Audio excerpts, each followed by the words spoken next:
Anak-anakku yang terkasih dalam Tuhan kita Yesus Kristus,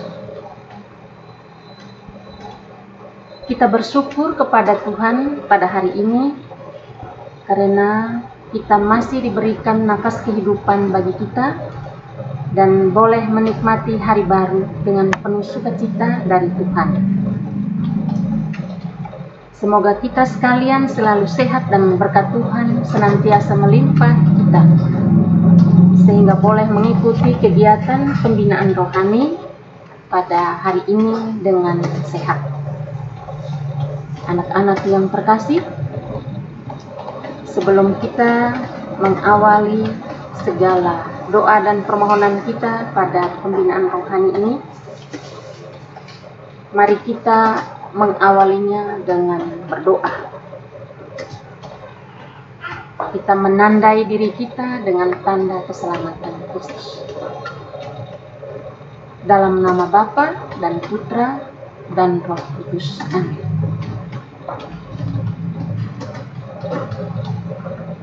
Allah Bapa kami yang Maha Rahim, syukur berlimpah kami haturkan kepadamu, karena betapa indah hari ini kami menikmatinya, yang merupakan berkat berlimpah darimu bagi kami. Kami bersyukur karena hari ini dan hingga saat ini kami ada berkat tuntunanmu, ya Allah Bapa kami yang Maha Kasih. Dengan belas kasih-Mu dan kerahiman-Mu pula, Engkau mengampuni umat-Mu yang berdosa dan yang mau bertobat. Kami mohon, ampunilah kami orang berdosa ini.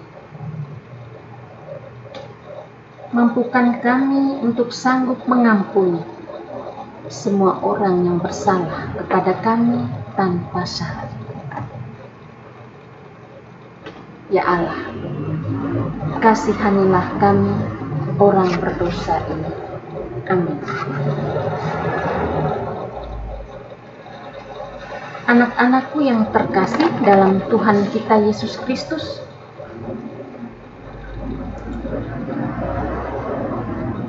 marilah Ibu mengajak anak-anak sekalian pada pagi ini untuk mendengar firman Tuhan yang diwartakan kepada kita hari ini. Bagi anak-anakku yang pada saat ini memiliki kitab suci, mari Ibu mengajak untuk kita melihat Injil Lukas bab 18 ayat 9 sampai 14.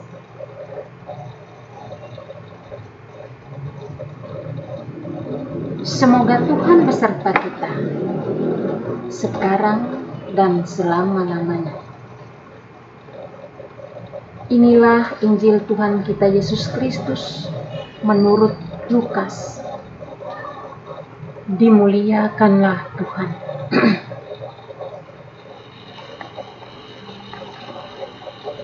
Perumpamaan tentang orang Farisi dan dengan pemungut cukai.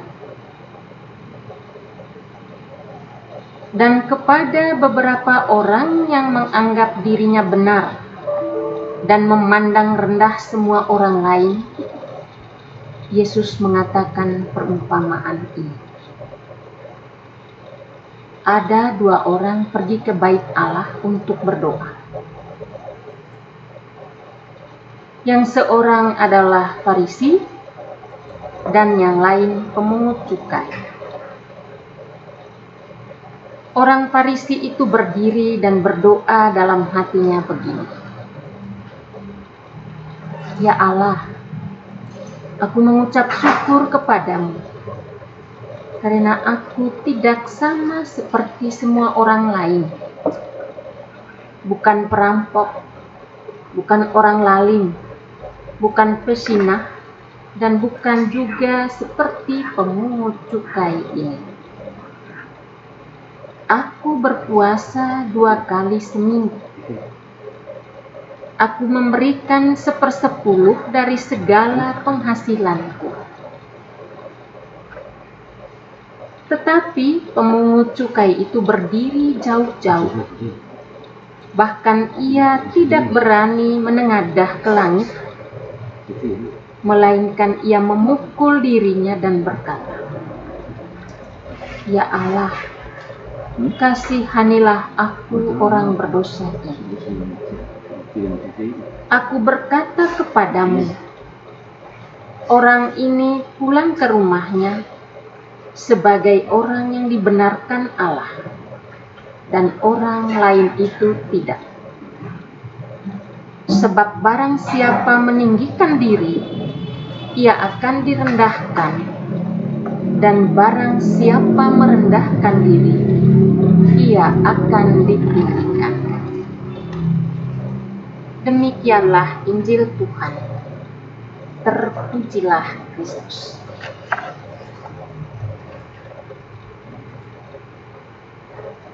Anak-anakku yang terkasih dalam Tuhan kita Yesus Kristus. Adapun renungan singkat yang diambil dari bacaan Injil yang barusan kita dengar ini.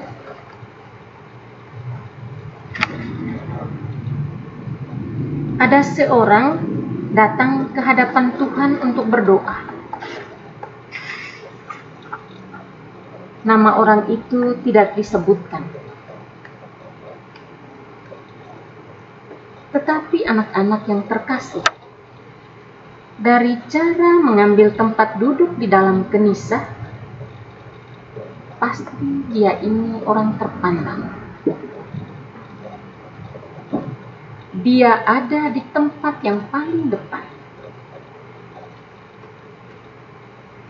Lukas menulis Injil mengenal orang itu sebagai orang Farisi, kelompok khusus dalam masyarakat Yahudi yang sering dikritik Yesus karena mereka itu terkenal sombong.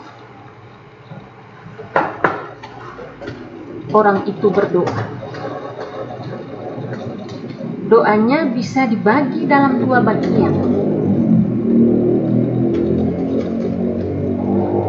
Bagian pertama dari doanya merupakan pujian bagi Tuhan, bahwa Tuhan pantas mendapat ucapan terima kasih.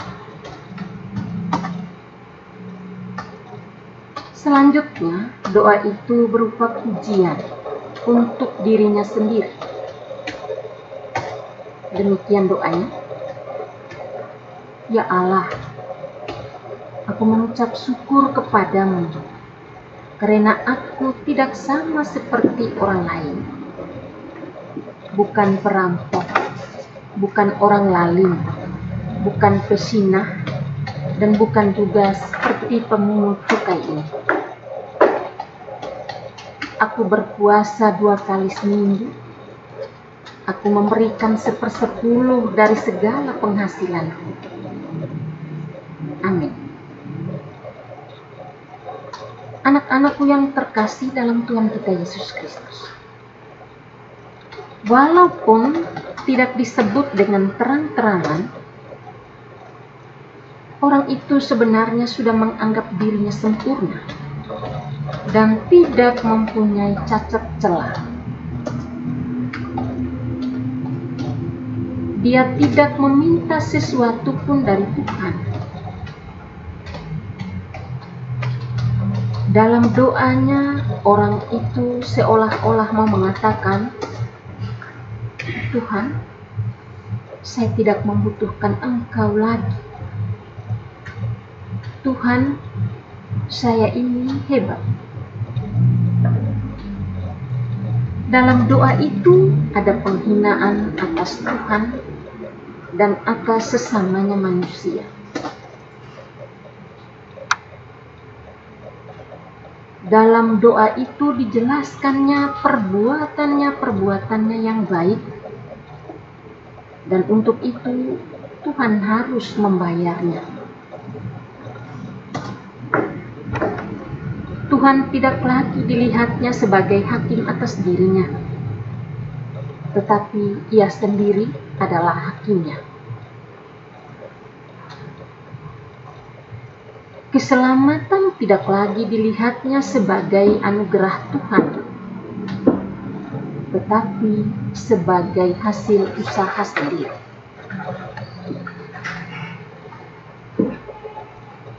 Anak-anak yang terkasih,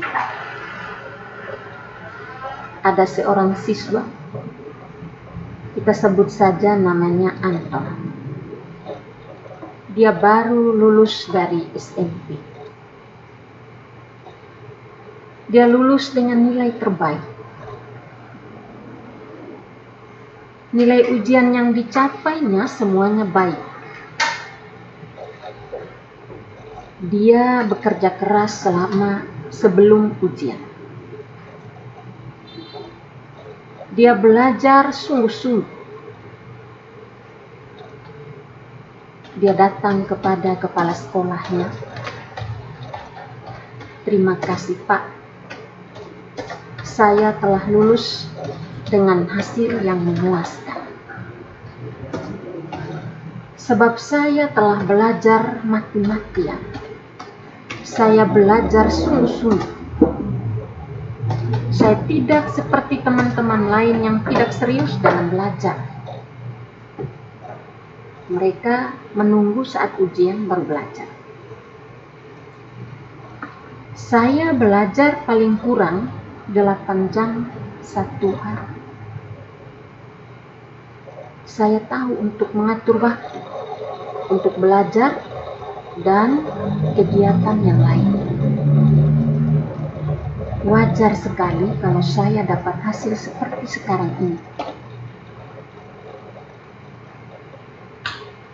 Kepala sekolah angguk-angguk mendengar kata-kata bekas anak asuhnya. Dalam hati ada rasa kecewa karena anak itu tidak menyebut jasa guru-guru yang bekerja keras mengajar dan mendidik dia. Untung saja, tidak lama kemudian datang seorang siswa lain yang juga sudah berhasil dalam ujian dengan nilai yang pas-pasan. Dia memegang tangan kepala sekolahnya dengan mata berkaca-kaca. Terima kasih Bapak Kepala Sekolah. Saya sudah lulus. Saya beruntung karena telah memilih sekolah ini. Guru-guru di sini penuh pengertian.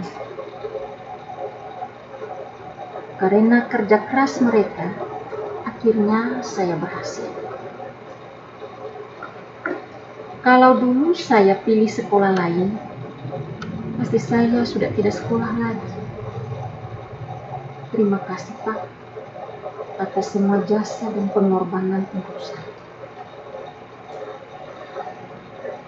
Bapak Kepala Sekolah terharu sekali. Soalnya anak ini terkenal paling bangga. Dalam setiap rapat para guru, namanya selalu saja jadi bahan pembicaraan para guru. Ketulusan hati anak ini menjadi obat kekecewaan bagi kepala sekolah karena ucapan sang juara yang melecehkan sekolah dan guru-gurunya. Anak-anak yang terkasih dalam Tuhan kita Yesus Kristus, banyak orang yang sudah sukses, dan ketika sukses ada juga yang menjadi sombong. Mereka lupa akan jasa atau akan andil orang lain bagi dirinya. Bahkan Tuhan pun dianggap mereka kecil dan tidak punya peranan apa-apa dalam keberhasilan. Padahal anak-anak yang terkasih, di hadapan Tuhan, kita semua ini adalah kecil. Semoga amin.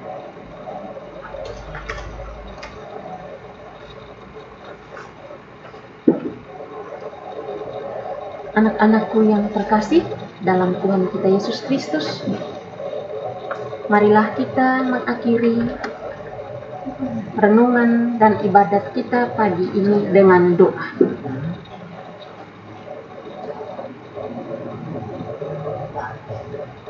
Ya Allah yang Maha Baik, Engkaulah penguasa siang dan malam. Dengan hati penuh syukur, kami datang menghadap Dikau pada akhir hari ini. Dari tangan-Mu sendirilah kami telah menerima segala sesuatu selama 1 pekan. Kami mau menghaturkan syukur kepadamu karena kesehatan rohani dan jasmani, karena kemajuan dan karena hasil usaha kami. Kami bersyukur kepadamu karena kebaikan yang boleh kami kerjakan pada hari ini dan pada hari-hari yang telah lewat berkat bantuan rahmat. Ya Allah yang Maha Kasih, utuslah Roh-Mu yang kudus, supaya Ia dapat menerangi batin kami, agar kami dapat melihat dengan jelas apa saja yang tidak pantas bagi hidup kami.